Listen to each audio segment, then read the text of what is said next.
Hey everybody, welcome back to the Comic Wall. It's your girl, the Outcast Angel, and today let's talk about issue 10 of Evolution. It's here, it's weird, it's a little confusing, to be honest. Jumping right in, we see Claire and Rochelle after they've made it to this safe house with Mr. Hurwitz, I believe his name is. And we see this evolved person in a suit with two other evolved creatures standing next to him, and he can talk. One thing that we haven't seen a lot of these other evolved do, I guess, you know? Anyway, he's a little uncomfortable to look at, to be honest.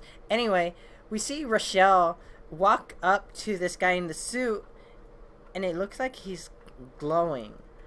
And as she walks up to him, these other evolved kind of embrace her, and Claire starts to freak out, but Rochelle says, "Isn't this beautiful?" And Mr. Hurwitz goes on to say, Rochelle's experiencing the new. She's part of a force beyond, and well, Claire doesn't really want to hear much of it because she doesn't. She's scared, you know? She's scared for Rochelle especially. And Claire just says, Rochelle says, "Claire, stop. You have to let me do what I want to do. Look, yeah, I don't feel great about any of this, but truth is, we're out of options. You've helped me get here, hun, but please, let me go." And Claire says, "Okay." And it looks like Rochelle is starting to evolve more as these other creatures begin to embrace her, you know? Anyway, now we're back outside of Atlanta, Georgia, back with Dr. Hurley. And he has this monologue going on saying, viruses, germs, the bug, humans, different entities, but they all move the same way. They cluster up, form a collective, all headed in the same direction, off to do the same thing. Each tiny unit thinking it's special, the one that will make the difference. Jeez, way to be depressive, right? 52 million years ago, when the primates split off from the prosimians, they went up in the trees. We wandered out into the fields. They ruled the night. We took over the day. We gave up solitary, sneaking under the moon for an abundance of prey beneath the sun. But we were prey too, so we chose to hide in numbers. We socialized, civilized. Eventually, we thought that made us safe. Fucking idiots. And we see him looking at this map of the infection area, I guess, and he's saying some predators aren't so obvious. They're not just out for a quick meal. They want the whole menu. And we see the infection is really spreading throughout the whole nation or the whole country, you know? And he continues to say there's no such thing as controlling the variables where people are involved. That's why they're worth saving. And we see him kind of looking off to the side at the security guard because he's in some kind of train station, and he looks nervous. And we see the gun in his bag as he's holding it because he's scared that the security guard is gonna, catch on to him. But he doesn't. He ends up just walking off.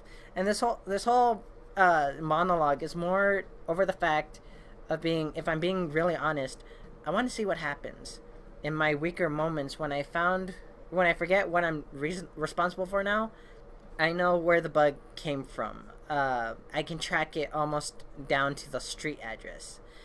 Hunting in a direct line across America, branching off where the highways meet, where they spread out to touch accessible populated areas, hunting us in packs, where we feel safe, we feel where we're most vulnerable. And we actually see Dr.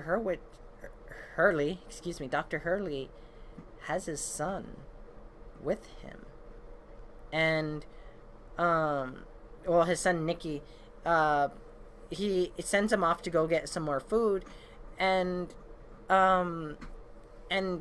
he says, "Someone has to watch the bags, Nikki. I told you when we left this was going to be a tough trip that you'd have to be brave. You're brave, right? He's like, yeah, I am. And his monologue says, you deserve to grow up in a good world, but that's not the world we made. And that's when we see him walking off into the crowd. And then we jump over to Hannah's story back in Quedlinburg, Germany, and we see this woman who's getting ready to give birth, and she asked for a nun, a sister, and Hannah decided to meet her, and we see this woman give in labor, and she's saying, "My family raised us Catholic. Converting to Catholicism never, how do you say, never felt right. This baby, I always prayed for one, but I thought I was too old.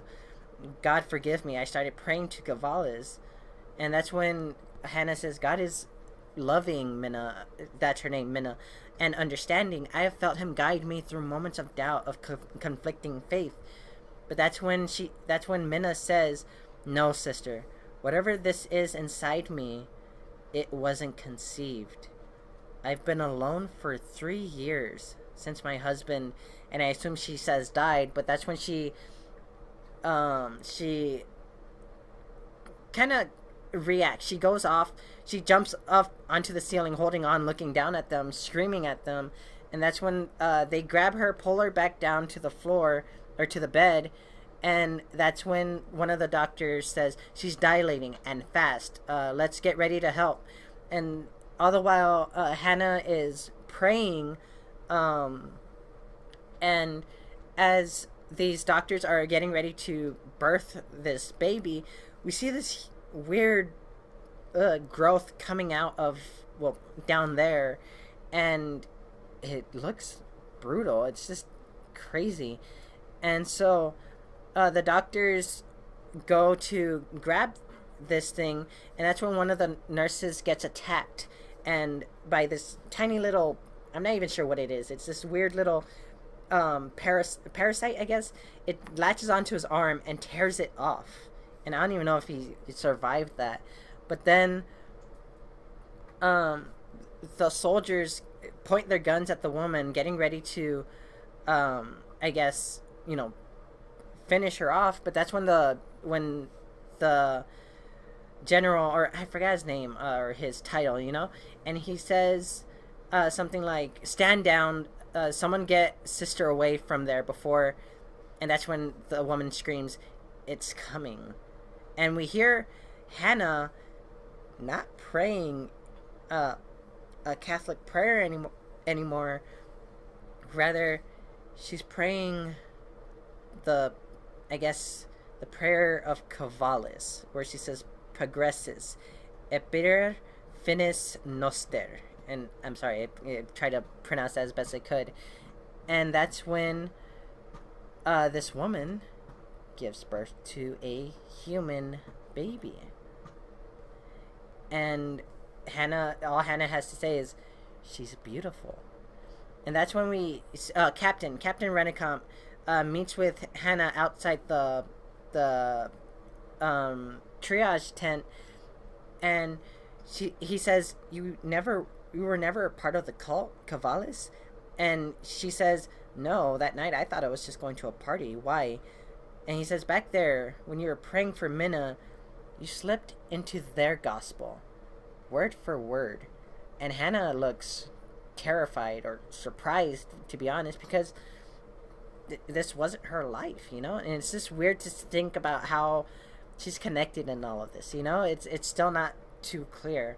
Now we jump back to Dr. Hurley, the night when he went to go retrieve his son, and we see him coming into his the house of his ex-wife, or his estranged wife, and she transforms into this vicious, evolved, and attacks him, but it seems like he killed her. I'm not too sure. And his monologue continues to say, we made a world where everyone's alone, full of locked doors and safe rooms, away from the horror, but we're all locked in with the monsters now. And then we're back in the train station where he's talking with his son, And his son's saying, "Where's Mom? You said she was coming." He says, "Mom will be joining us later. She said she might be late. A lot of work stuff to take care of. But until she comes, I'm gonna need your help, Nikki. You remember?" And that's when Nikki says, you and me against the world, right, Dad?" And he's like, "That's right, champ. You and me." And that's when we see them walking away, getting onto this train, and we see he left a suitcase behind that says, "Open me," just like it does on the cover, and it's leaking blood. So things are getting pretty brutal here, you know. But as they're boarding the train, he's saying, the Nikki asks, "Is it scary?" And he says, "It is at first, but you get used to it." And we see him unraveling his tool set or his dissection set. What is he gonna do, and where's he gonna go? Well, what is he gonna do to Nikki? You know, honestly, I'm just terrified as to where this is gonna go, especially with his son. You know. Anyway, now we jump back to Hannah, and we see all this group of evolved coming toward her, and she's just like, "Can I help you?" And that's when we see a voice behind her saying, "Probably not. The truth is, they can help us much more than we can help them." And he's like, "I can only imagine how you feel right now. So lost, so confused." And Claire looks terrified. And that's when we hear one of the evolved saying, "You must be tired of all the questions, everything being so unfamiliar, so unknown." And that's when this man says, "For now, what you need most, I promise, you have me." And we see this man wearing that headdress that we saw first in issue 1 and the last couple of issues when Dr. or Mr. Hurwitz was taking them to the safe house.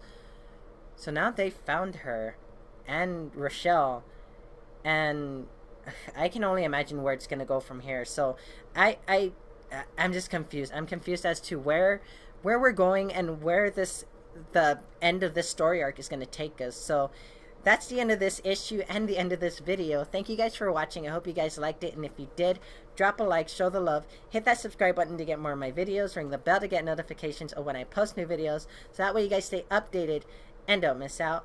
And if you guys have any predictions or wherever you think this story is going, throw them down in the comments. We'll chat about it, and I'll see you guys next time. Bye.